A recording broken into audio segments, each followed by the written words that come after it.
Assalamualaikum warahmatullahi wabarakatuh. Good morning everyone. My name is Hayat Nufus and how are you today? I hope you are in a good condition because I'm in a good condition too. During this pandemic, we must stay happy, stay healthy, and don't be stressed. And don't forget to keep clean so our immunity can be strong. Understand? Okay, today we will study about evolution. But before I start this lesson, I have a question. Is it true or not? In the past, apes are developed into primitive humans. What is your opinion about this statement? I believe that most of you will be answered that apes is not developed into human. Apes is different with human, and apes is apes, human is humans. Of course, your opinion is not wrong. This question is very pros and cons in society. So we have learned about evolution and having knowledge about the theory and make scientific conclusion about that statement. The basic competencies of this lesson are 3.9 explain the theories, principles, and mechanism of evolution and the latest opinion of the scientists about speciation. 4.9 presenting new ideas on a scientific work about possibilities of evolutionary views based on her or his understanding. The aims of this lesson are 1. Student will be able to explain the definition of evolution. 2. Students will be able to compare the theory of evolution from Lamarck and Darwin. 3. Students will be able to explain the factor of evolution mechanism. 4. Students will be able to operate software about the factor of evolution mechanism with a virtual laboratory. 5. Students will be able to present the result of the virtual practicum about the factor of a mechanism. Okay, first we will study about the origin of organism or the origin of living things. There are two theories that explain about the origin of living things. The first is abiogenesis theory and the second is biogenesis theory.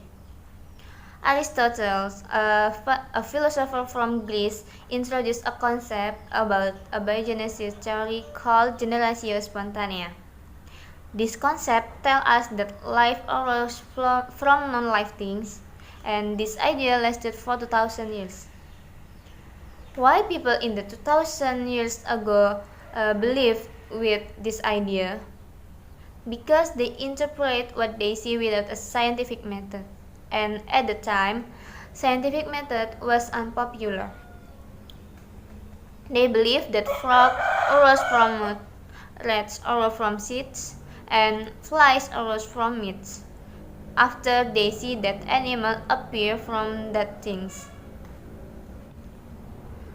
After several years from abiogenesis theory were popular, some scientists introduced biogenesis theory and also refuted abiogenesis theory. The first is Francisco Redi at 1998. He used three types in this research. First type with a cap, second type without a cap, and the third type covered with a gauze. Redi placed the meat in its tub and let the tubs for several hours. The result of this research is Redi found maggots on the meat in first tub and third tub, but not in the second tub. Why? Because flies could spawn directly in the meat of the first tub and could spawn on the gauze of the third tubs.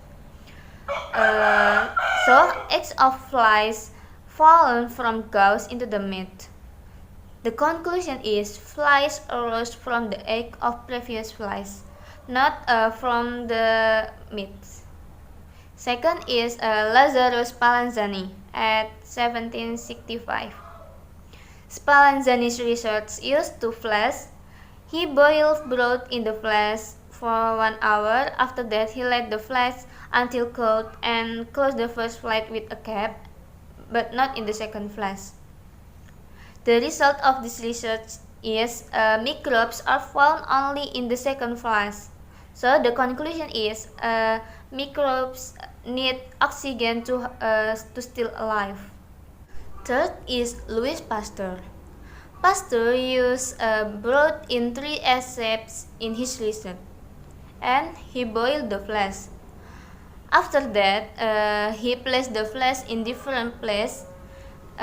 Flesh that exposed to direct air contain microbes in the broth.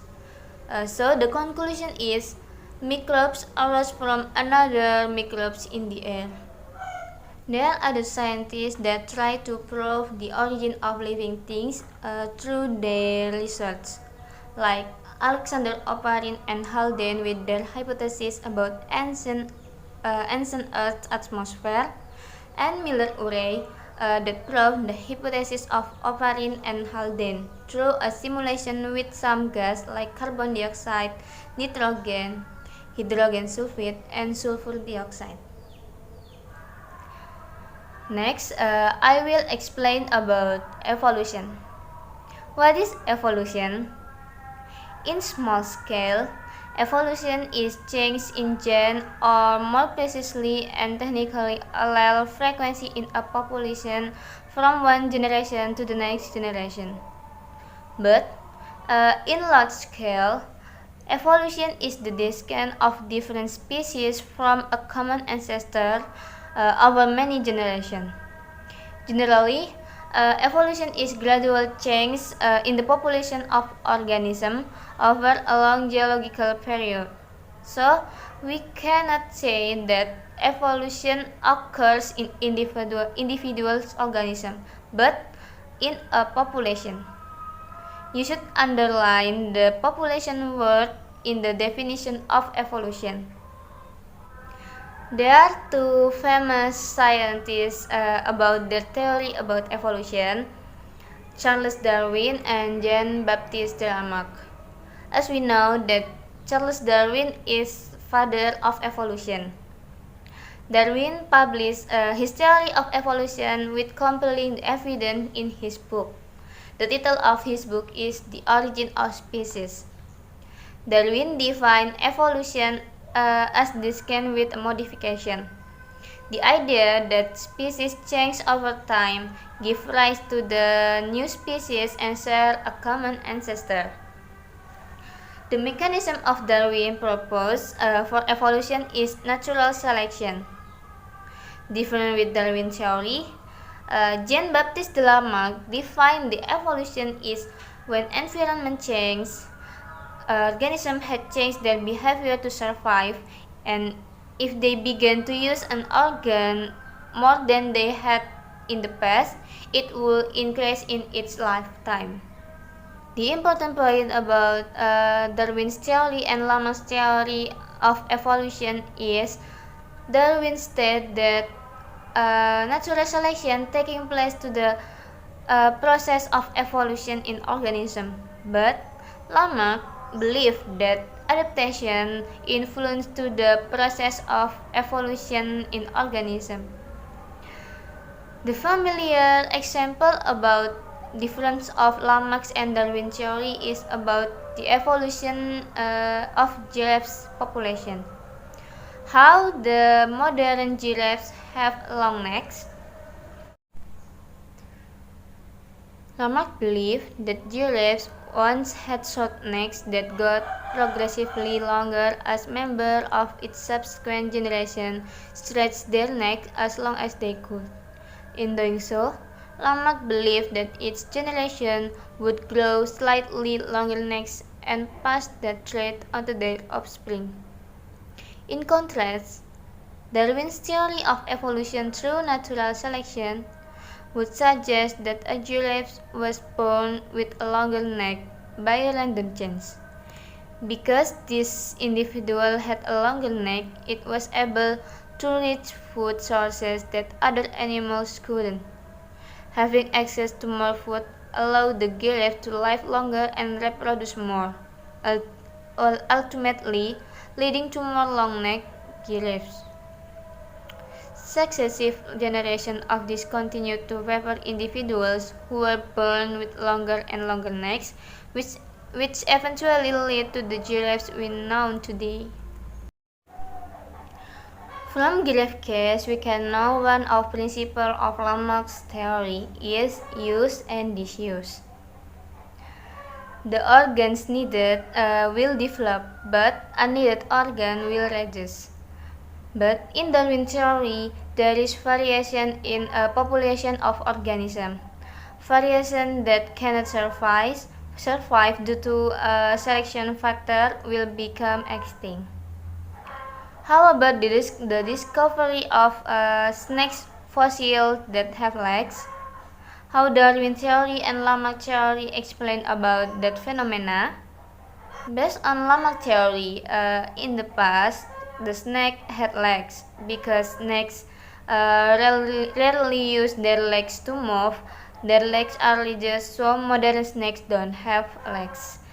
If we tell about Darwin theory, on snake's case, same with giraffe's case, there are two variations of snakes in the past. Snakes with legs and without legs. Snakes without legs have access to more food than snakes with legs because they can move to the holes in the ground, trees, and places that snakes with legs cannot reach. Other principles about Lamarck theory are transmission of acquired characteristics, increasing complexity, and no extinction. And the other principle of Darwin theory is inheritance, differential survival, and extinction. The last, I will explain about factors of evolution mechanism. Basic mechanism of evolutionary change are: first, mutation. Mutation is an alteration in the nucleotide sequence of the genome of an organism, virus, or extrachromosomal DNA. 2. Migration. Migration is movement of animals from one place to other place. Third is genetic drift. Genetic drift is the change in the frequency of an existing gene variant or allele in a population due to random sampling of organisms. And the fourth is natural selection. Natural selection is the dynamic evolutionary process that fits organisms to their environment, enhancing their evolutionary fitness. The example of that mechanism is the population of green beetles. Mutation could cause parents with genes for bright green coloration to have offspring with a gene for brown coloration. That would make gene for brown coloration more frequent in the population than they were before the mutation. After mutation process, some individuals from population of brown beetles might have joined a population of green beetles and make genes for brown beetles more frequent in the green beetles population. That process is migration. Genetic drifts occur if several green beetles were killed when someone stepped on them and had no offspring. The next generation would have a few more brown beetles than the previous generation. And the last, natural selection. Natural selection occurs if green beetles are easier for birds to spot. So, in the next generation, brown beetles are more common than in the previous generation. Next, I will demonstrate a virtual laboratory about natural selection process. You have prepared 1. Laptop with Java application, 2. Internet access, 3. Stationery, and 4. Natural selection software from PET. Okay, the first step is installation software. You can open the search engine like Google or Mozilla Firefox, but now I use Google Chrome. You can visit the vet.colorado.edu.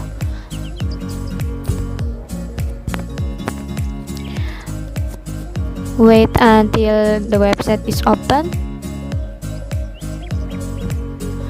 Okay, the website is already open, and after that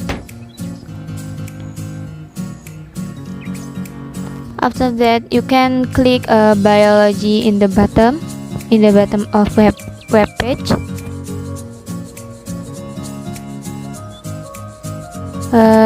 In this web page there are some software or some simulation about virtual laboratory.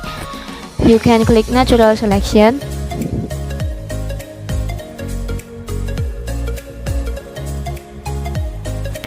And after that click download.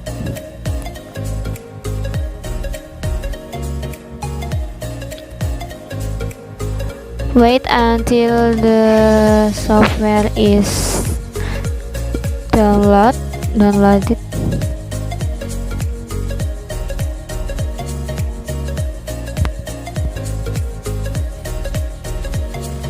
You can see the status bar of the download in the bottom, in the corner. Click keep.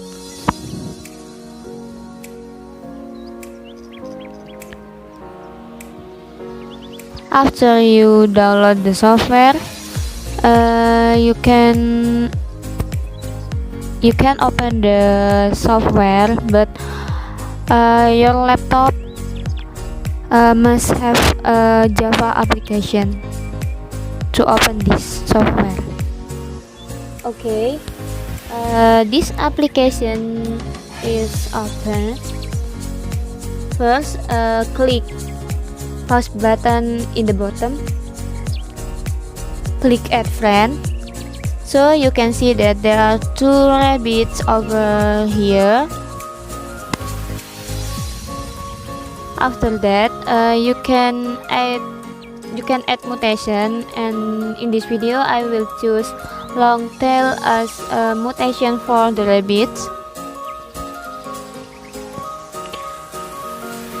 Choose the environment.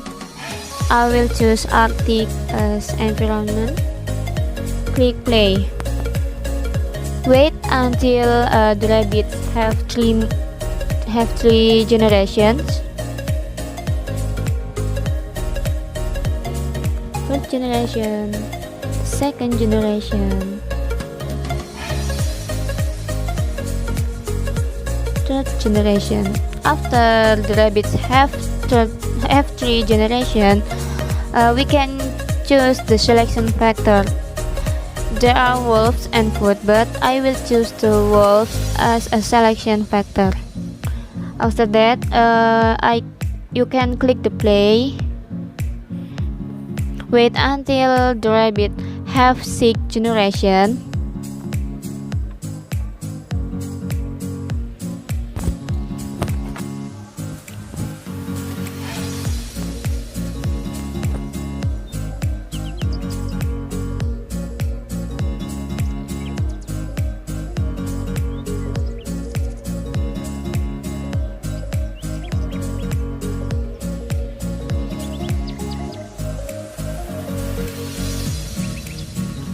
After the rabbits have 6 generations, we can count how much the population of long-tailed rabbit and short-tailed rabbit. We can zoom in and zoom out the graph to see how much the population of rabbits. Based on this graph, we can see that population of short-tailed rabbits more than long-tailed rabbit.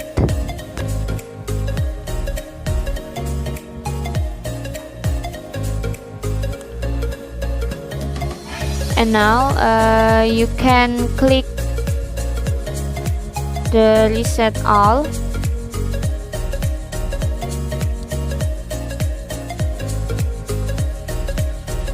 You can click the reset all to play this practicum again. Okay, click pause. Click add friend. Click add mutation, and now I will choose equator as environment of this rabbit.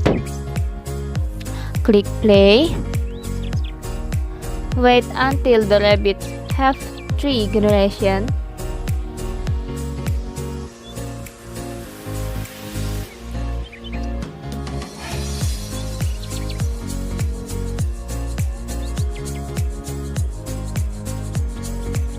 After the rabbit have 3 generations, add the selection factor. I will choose wolves as selection factor. Click play.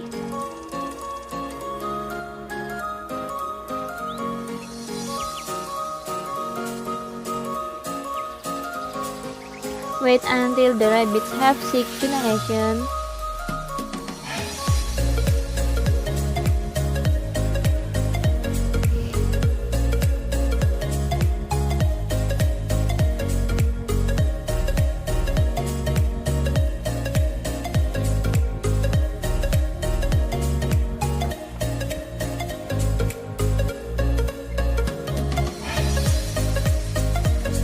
Okay, now the rabbits have 6 generations.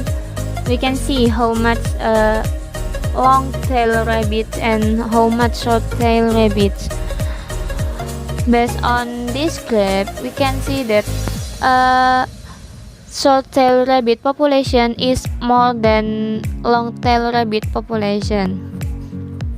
We can zoom in and zoom out this graph, or we can see on the screen of this video how much the rabbits population.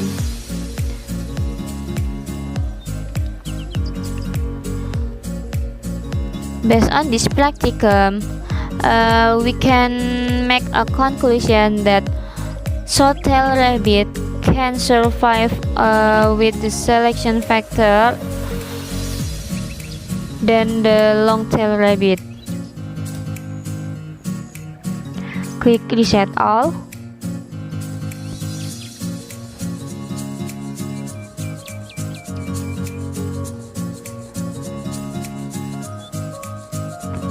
And now I will try if I don't add selection factor, what will happen to the rabbits population.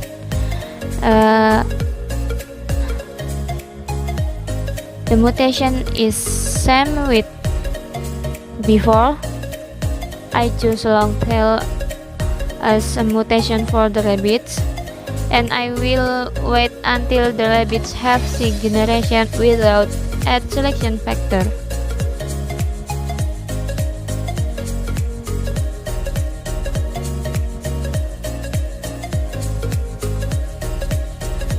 Wow, there is so much rabbits over here.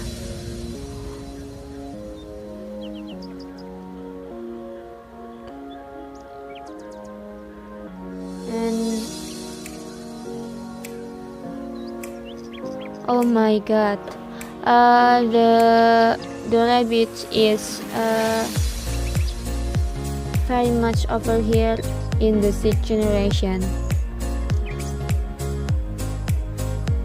Okay, that's all from the simulation.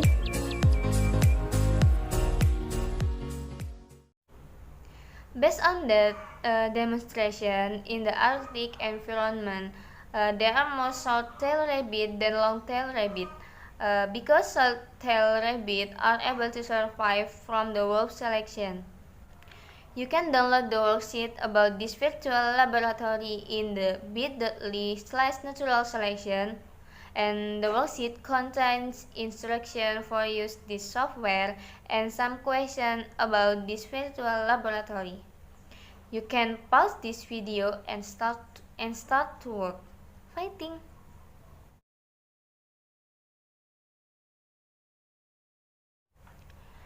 If you play this video again, I assume that you have finished your virtual laboratory. Okay? I will answer the question on the worksheet so you can check your answer is correct or not. Question number 1. How much long-teeth rabbit and short-teeth rabbit after 6 generation? The answer is depends on each practicant, but normally long-teeth rabbit have the most population. Question number 2. Beside of the first experiment, what kind of rabbit that can survive and why? The answer is long-teeth rabbits are able to survive from the food selection factor because they are easier to digest food mechanically with their teeth. Question number 3. How much white rabbit and brown rabbit after 6 generation? The answer is same with the question number 1. Depends on each practicant, but normally brown fur rabbit have the most population. Question number 4.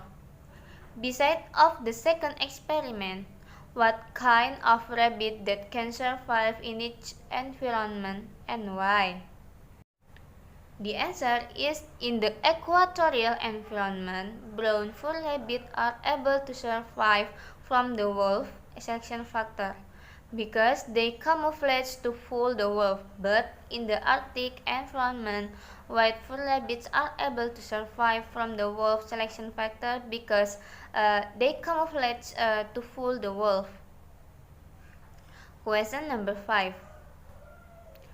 What happens to animals that cannot compete as well with other animals in the wild? The answer is that animals will be extinct because of population reductions. Question number 6. Beside of your experiment, what is the conclusion about natural selection of the rabbit? The answer is some type of rabbit population can be extinct because they cannot survive from natural selection. So, their population are reduced. Based on your answer, how much the correct answer that you get? I hope you get a perfect score from this virtual laboratory. During this lesson, we have learned the origin of living things, definition of evolution, Lamarck's and Darwin's evolution theory, factor of evolution mechanism, and the last, how to operate natural selection software. Before I end this video, I will answer the question at the beginning of this video. Do you still remember the question? Yes, about the apes and the human.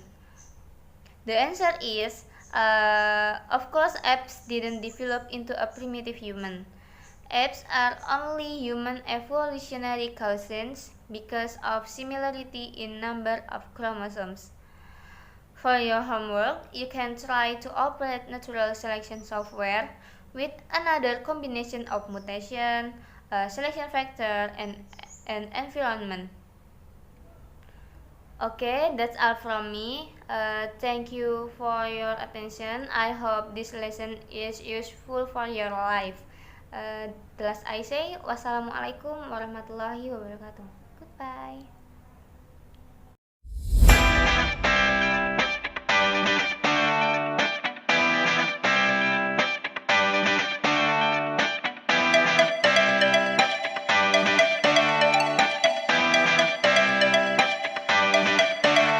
Theory and making conclusion about that statement.